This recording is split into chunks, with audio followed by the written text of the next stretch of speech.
ఇప్పుడే Country Delight యాప్ని download చేసుకోండి. Download the Country Delight app now. Bharat బంగ్లాదేశ్ల మధ్య రోజు రోజుకి దూరం పెరుగుతోందా? బంగ్లాదేశ్ ప్రభుత్వానికి ప్రస్తుతం నేతృత్వం వహిస్తున్నటువంటి వ్యక్తి, నోబెల్ అవార్డు గ్రహీత మహమ్మద్ యూనస్ తీసుకున్నటువంటి నిర్ణయాలు రెండు దేశాల మధ్య దూరం పెంచుతున్నాయనేటువంటి సంకేతాలు స్పష్టంగా సూచిస్తున్నాయి. దీనికి తోడు కేవలం తాత్కాలిక ప్రధానమంత్రిగా, దేశంలో అంతర్గత వ్యవహారాలకు సంబంధించినటువంటి ప్రధాన సలహాదారుగా భావించినటువంటి యూనస్ తీసుకుంటున్న కొన్ని నిర్ణయాలు ఏకంగా విదేశీ విధానాన్ని ప్రభావితం చేస్తున్న నేపథ్యంలో అంతర్గతంగా కూడా బంగ్లాదేశ్లో చిచ్చు రాజుకుంటుంది. మరీ ముఖ్యంగా రఖైన్ స్టేట్కి సంబంధించి హ్యుమానిటేరియన్ కారిడార్ ఏర్పాటు చేయాలనేటువంటి అంశం పైన మహమ్మద్ యూనస్ తీసుకున్నటువంటి నిర్ణయం ఇప్పుడు వివాదాస్పదం అవుతుంది. ఈ నేపథ్యంలోనే బంగ్లాదేశ్ ఆర్మీ చాలా స్పష్టంగా విమర్శలు చేసింది.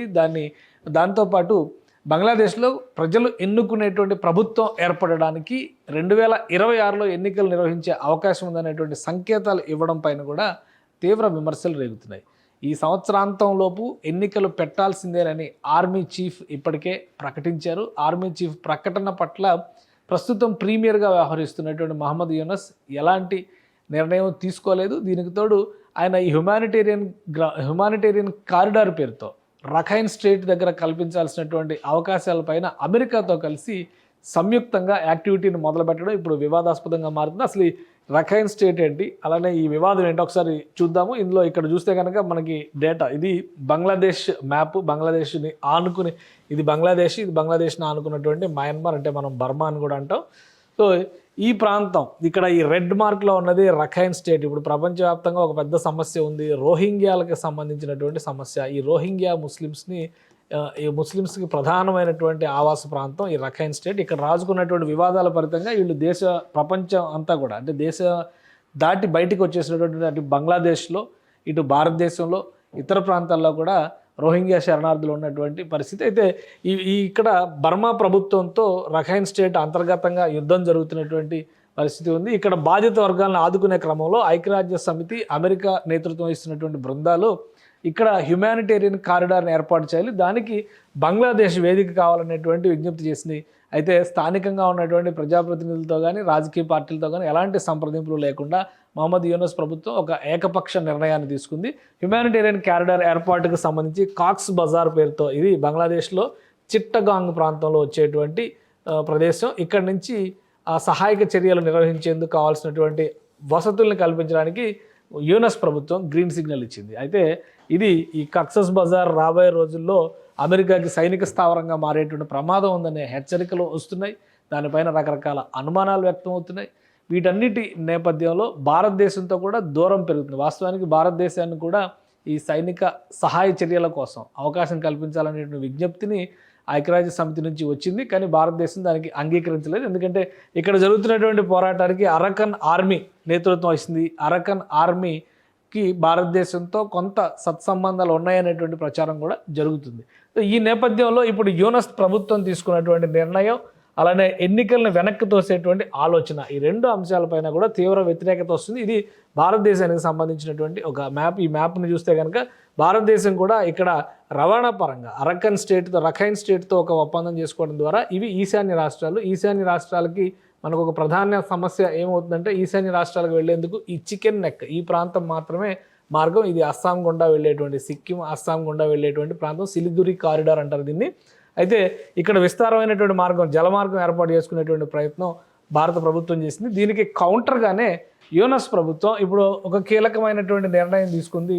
హ్యుమానిటేరియన్ కారిడార్ పేరుతో ఈ కొత్త సైనిక అవకాశాన్ని కల్పించేటువంటి ప్రయత్నం చేసింది. ఇటీవలే అమెరికా సైన్యంతో కలిసి బంగ్లాదేశ్ ఆర్మీ ఈ తీరంలో సైనిక విన్యాసాలు కూడా చేసింది. ప్రజల్ని కాపాడేటువంటి ప్రక్రియకు సంబంధించినటువంటి విన్యాసాలు, ఆ దృశ్యాలు కూడా రిలీజ్ అయినాయి. ఇవన్నీ వచ్చిన తర్వాత, ఇవి రిలీజ్ అయిన తర్వాత బంగ్లాదేశ్లో అంతర్గతంగా రాజకీయ పార్టీలు తీవ్ర వ్యతిరేకతను వ్యక్తం చేస్తూ వస్తున్నాయి.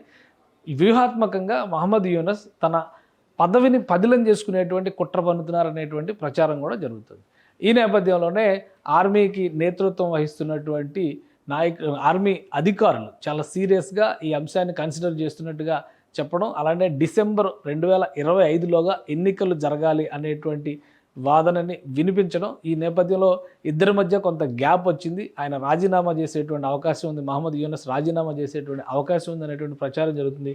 వాస్తవానికి జాగ్రఫీ పరంగా చూస్తే భారత్తో సత్సంబంధాలు కొనసాగించాల్సినటువంటి పరిస్థితి బంగ్లాదేశ్కి చాలా ఎక్కువగా ఉంది. కానీ ఉద్దేశపూరితంగా రాజకీయ అంశాలను దృష్టిలో పెట్టుకొని చూస్తే ఈ చుట్టూ చూస్తే భారతదేశం ఇప్పుడు కొత్త వ్యూహం, పాకిస్తాన్లో ఆపరేషన్ సింధూర్ తర్వాత ఇది చూస్తే బంగ్లాదేశ్, ఇది మొత్తం భారతదేశం, ఇటువైపు భారతదేశం ఉంది. కాకపోతే ఈ చికెన్ నెక్ని లాక్ చేయడం కోసం బంగ్లాదేశ్ పాకిస్తాన్ చైనాతో కలిసి టర్కీ సపోర్టుతో అఖండ బంగ్లాదేశ్ అనేటువంటి ఒక నినాదం తీసుకొని ఇండియన్ స్టేట్స్ని కూడా బంగ్లాదేశ్లో కలుపుకునేటువంటి ప్రచారం ఆయా యూనివర్సిటీల్లో, బంగ్లాదేశ్ యూనివర్సిటీల్లో ఒక పెద్ద ఎత్తున ప్రచారం నిర్వహించేటువంటి ప్రక్రియకి శ్రీకారం చుట్టారు. వీటన్నిటికీ కూడా మహమ్మద్ యూనస్ మద్దతు ఉంది అనేటువంటి అభిప్రాయం వ్యక్తం అవుతుంది. అయితే పొరుగున ఉన్నటువంటి దేశంతో వివాదాలు కొని తెచ్చుకోవడం ఇష్టం లేనటువంటి అనేక రాజకీయ పార్టీలకు చెందినటువంటి నాయకులు బంగ్లాదేశ్ విధానాన్ని చైనా అనుకూలంగా మలిస్తే నష్టపోయేది బంగ్లాదేశ్ అనేటువంటి వాదన చేస్తున్నారు. మరోవైపు పాకిస్తాన్ కోసం బంగ్లాదేశ్ బరిలో దిగితే కనుక ఖచ్చితంగా బంగ్లాదేశ్ తీవ్రంగా నష్టపోతుందని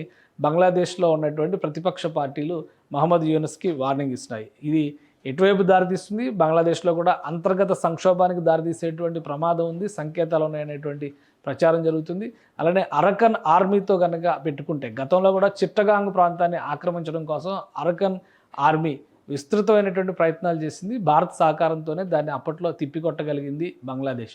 సో ఈ చరిత్రపరమైనటువంటి అంశాలన్నింటినీ దృష్టిలో ఉంచుకొని కొంత అప్రమత్తంగా వ్యవహరించాల్సిన అవసరం ఉందని చెప్పని బంగ్లాదేశ్ విపక్ష పార్టీలు కూడా హెచ్చరిస్తున్నాయి. ఇక మహమ్మద్ యూనస్ ఏ నిర్ణయం తీసుకుంటాడు, రాజీనామా చేసే దిశగా అడుగులు వేస్తాడా, లేదా తనదైనటువంటి పందాలో అగ్రరాజ్యాలని దగ్గరగా వెళ్ళేటువంటి క్రమంలో భారత్ను ఇరుకును పెట్టేటువంటి వ్యూహాలకు పదును పెడతాడు అనేది వేచి చూడాలి. సుమన్ టీవీలో మీ పర్సనల్ అండ్ బిజినెస్ ప్రమోషన్స్ కోసం కింది నెంబర్కి కాంటాక్ట్ చేయండి.